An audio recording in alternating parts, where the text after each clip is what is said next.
Okay, this has been a very, very long tutorial, but I hope you've learned a few new things, like how to better use the warp effect, how to turn a shape into a brush, a custom brush. So it's been handy, but the main reason for this tutorial was to show you how to make a pattern. So first of all, you need to make a pattern swatch. So for your pattern project, you're going to have all of your elements that you've already made, and then you're going to arrange them inside a swatch. So I'm going to click and drag out a square with my shape tool, and I'm holding down the shift key to make sure it's a perfect shape. Okay, and then it's just a matter of arranging the elements. Let's send this one to the back. So shift command left square bracket. Then it's just a matter of arranging the objects into your swatch so that they're nice and well balanced.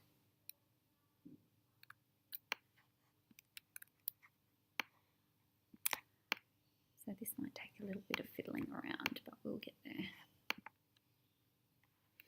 And while you're doing the tutorial, creative freedom is all yours.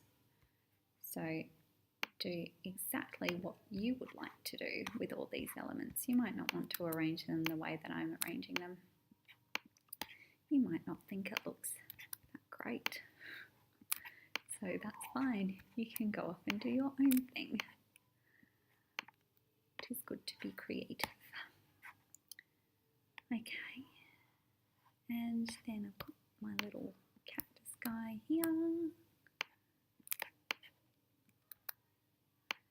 So for yours, I'm going to keep these ones all fairly on the one plane, but when you're making your swatch, you know, you might rotate your elements around.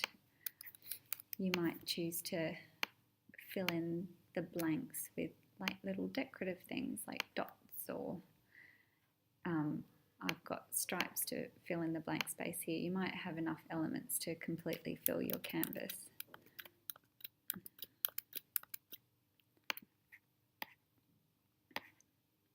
Okay, let's have a look at this now.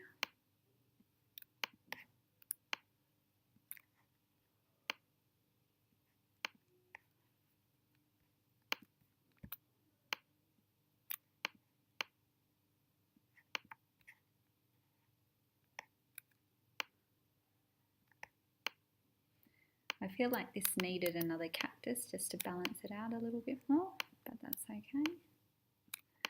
All right, we're going to balance out the swatch with some lines because we've got a lot of blank space over here and a lot of blank space down there. So I'm going to grab my rectangle tool, just click and drag out a couple of rectangles.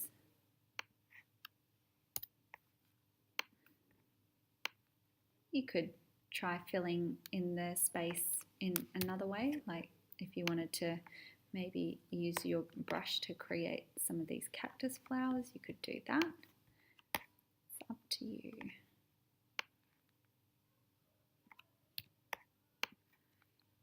Okay, once you've got your swatch arranged the way you would like it, just drag a marquee around it all and group them together. So go Command G to group. Then we're going to select that swatch and go Object, Pattern and Make. This is going to pop up and you just click OK. And then this is going to come up. I'm going to go and click on this guy here, and then you can adjust how far apart the swatches are from one another, or you might want them to overlap. I would suggest bringing everything in fractionally as long as none of your objects are cut off, just to make sure that there's no like grid marks. Then you can play around with bricking it by row if you like, or bricking it by column. I think I like how it looks when it's brick by row. So we'll go like that.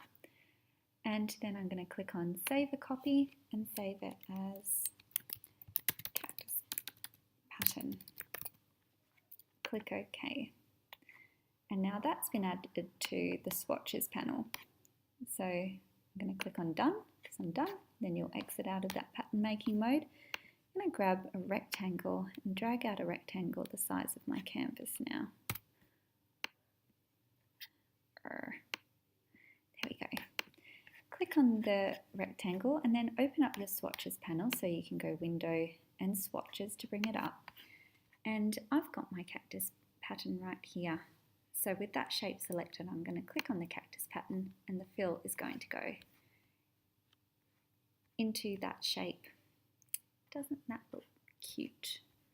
Now, if you wanted to change the size of the pattern, you grab your scale tool. You can hit S on the keyboard as a shortcut, and just to hover your mouse over the shape, hold down your Alt key and click, and we're going to scale the pattern. So we're going to select just transform patterns, uncheck transform objects.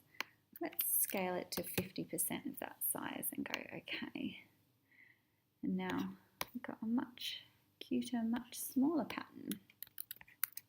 Let's see, so I'll hold down Alt and click again with the scale tool selected. Let's see what it looks like at 75%. Okay, that's very, very cute. I'm happy with that. So that's a nice little cactusy pattern, and I hope you had fun making it.